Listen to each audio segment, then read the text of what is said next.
Genius school excellence పాఠశాల సదాశివపేటలో శనివారం జరిగిన లెర్నోవేషన్ 2026 కార్యక్రమాన్ని మండల విద్యాధికారి ఎన్ శంకర్ ముఖ్య అతిథిగా హాజరై ప్రారంభించారు. ఈ సందర్భంగా ఎంఈఓ మాట్లాడుతూ విద్యార్థుల్లో శాస్త్రీయ దృక్పథం మరియు వినూత్న ఆలోచన ధోరణి పెంపొందించడానికి యాజమాన్యం ఈ కార్యక్రమాన్ని ఏర్పాటు చేసినందుకు ప్రశంసించారు. ఎంఈఓ విద్యార్థులు ప్రదర్శించిన అన్ని స్టాల్స్ ను సందర్శించి విద్యార్థుల ప్రతిభకు అభినందనలు తెలిపారు. అనంతరం ఈ కార్యక్రమానికి విశిష్ట అతిథిగా పట్టణ సర్కిల్ ఇన్స్పెక్టర్ డి వెంకటేష్ హాజరై విద్యార్థులకు బహుమతులు అందజేశారు. అనంతరం సీఐ మాట్లాడుతూ విద్యార్థులు మొబైల్ వాడకాన్ని తగ్గించాలని, సైబర్ నేరాల పట్ల కుటుంబ సభ్యులకు అవగాహన కలిగించాలని మరియు వినూత్న ఆలోచనలతో గొప్ప గొప్ప ఆవిష్కరణలకు తమ జ్ఞానాన్ని ఉపయోగించాలని తెలిపారు. ఈ కార్యక్రమంలో పాఠశాల chairman Mudda Nagnath, vice chairman Kuchi Srinivas, secretary Pola Venkatesham, correspondent Raghuvardhan Reddy, director Amarender Reddy, principal Preethi, vice principal Srinivas, ఉపాధ్యాయ బృందం పాల్గొన్నారు.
రెస్పెక్ట్ ఇవ్వాలి. మీకంటే అందరు పెద్దోళ్ళే కదా ఇక్కడ, మీకంటే అందరు కూడా చాలా పెద్దోళ్ళు. కాబట్టి మీ స్కూల్లో పనిచేసే ఆయా కానీ, మీ టీచర్ కానీ, మీ లెక్చరర్, మీ ప్రిన్సిపల్ కానీ, తర్వాత మీ డ్రైవర్ కానీ, మీకు హెల్ప్ చేస్తున్నటువంటి ఎవరైనా సరే వాళ్ళందరికీ రెస్పెక్ట్ ఇవ్వాలి.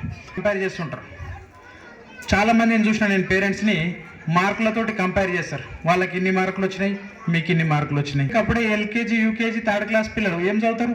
వాళ్ళ నుండి చాలా ఎక్స్పెక్ట్ చేస్తాం, వేసి ప్రెజర్కు గురి చేస్తాం వాళ్ళని. మనం చాలా చిన్న పిల్లలు, ఈ పిల్లలు చాలామంది మెచ్యూరిటీ, వాడు ఇంటర్మీడియట్ డిగ్రీ అయిపోయి బయటికి వచ్చిన తర్వాత అప్పుడు కొంచెం మెచ్యూరిటీ వస్తుంది దానికి. అప్పటి వరకు ఏం మెచ్యూరిటీ ఉండదు. ఈ పిల్లలతోటి మనము చాలా ఎక్స్పెక్ట్ చేస్తాం. అంత ఎక్స్పెక్టేషన్ ఉండొద్దు, కానీ వాళ్ళకి ఫస్ట్ డిసిప్లిన్ నేర్పియాలి. యాజ్ ఏ పేరెంట్స్గా మన రెస్పాన్సిబిలిటీస్ ఏంటంటే వాళ్ళకి ఫోన్ ఇవ్వద్దు. ఒకటి పేరెంట్స్కి చెప్తున్న ఈ మాటలు, phone at any cost phone ఇవ్వద్దు. చాలామంది పిల్లలు వాళ్ళ పేరెంట్స్ యొక్క ఫోన్లో ఇన్స్టాగ్రామ్ ఐడి క్రియేట్ చేస్తారు. చాలామంది పిల్లలకు 9th class, 10th class, 8th class, even 3rd class పిల్లలకు కూడా ఇన్స్టాగ్రామ్ ఐడి ఉంది. నేను రీసెంట్గా ఎల్లారం విలేజ్కి పోయినా, మన సదాశివపేట మండల్ ఎల్లారం విలేజ్కి పోయినప్పుడు అక్కడ ఒక పిల్లోడు, 3rd క్లాస్ పిల్లోడు, వాని Instagram ID mister Bunny Yadav. అర్థమైందా? అంటే పేరెంట్స్ పిల్లలకి ఇట్లా ఫోన్లు ఇస్తుండ్రు, వాని మీద కంట్రోల్ ఉండదు. ఆ స్క్రోల్ చేస్తుంటారు పిల్లలంతా, ఆ ఫోన్లో అన్నెసెసరీ కంటెంట్ అంతా కూడా చూస్తారు. అది చూడకుండా చూసుకోవాలి. ఫస్ట్ ఫోన్ ఇవ్వద్దు. వాని గ్రౌండ్కు పంపండి. పొద్దున లేవగానే ఏదో ఒక యాక్టివిటీ, ఫిజికల్ యాక్టివిటీ, ఏదన్నా ఆట ఆడాలి. ఏదో ఒక ఆట గ్రౌండ్లో ఉండాలి. ఏం ఆట ఆడకుంటే కనీసం పొద్దున పూట ఎండనన్నా తగులుతుంది వానికి.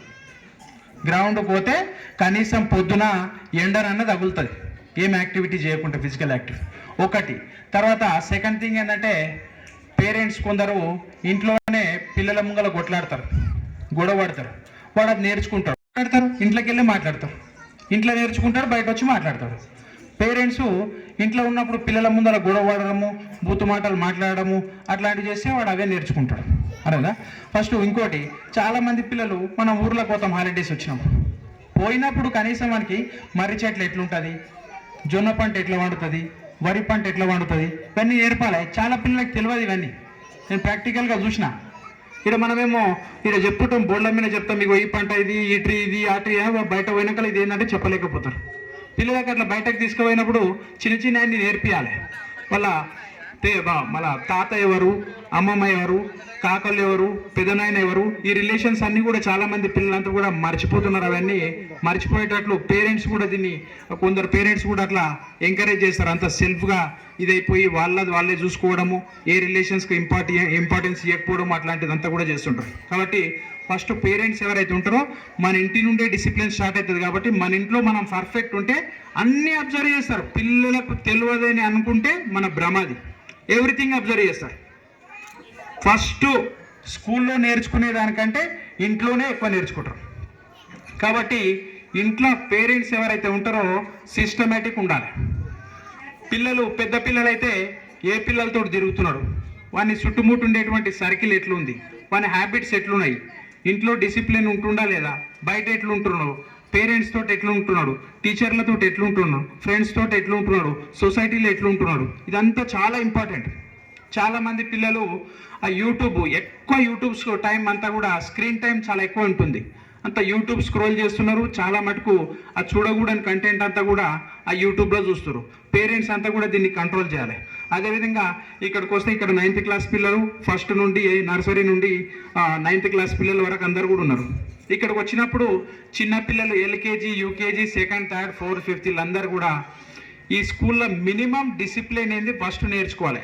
చదువు తర్వాత అదే వస్తుంది, చదువు అంతా అదే వస్తుంది. ఇంకోటి ఏంటంటే, ఈ బుక్కులలో మనం నేర్చుకుంటున్నటువంటి పాఠాలు మన జీవితంలో ఎట్లా యూజ్ అవుతాయి, ఏ విధంగా పనికొస్తాయి, ఆ పాఠాలు మనకు జీవిత పాఠాలు నేర్చుకోవాలి. మనం లైఫ్లో పైకి రావడానికి జీవిత పాఠాలు అనేవి చాలా అవసరం. స్కూల్లో పాఠాలు మీ టీచర్లు అంతా కూడా చెప్తున్నారు. బయట మనం పోయినప్పుడు జీవిత పాఠాలు మనని రేపు పొద్దున మంచి స్థానంలో నిలబెట్టాలంటే మన అలవాట్లు ఏమున్నాయి, మంచి అలవాట్లు ఉండాలి. పొద్దున లేవగానే ఫిజికల్ యాక్టివిటీ చేయాలి,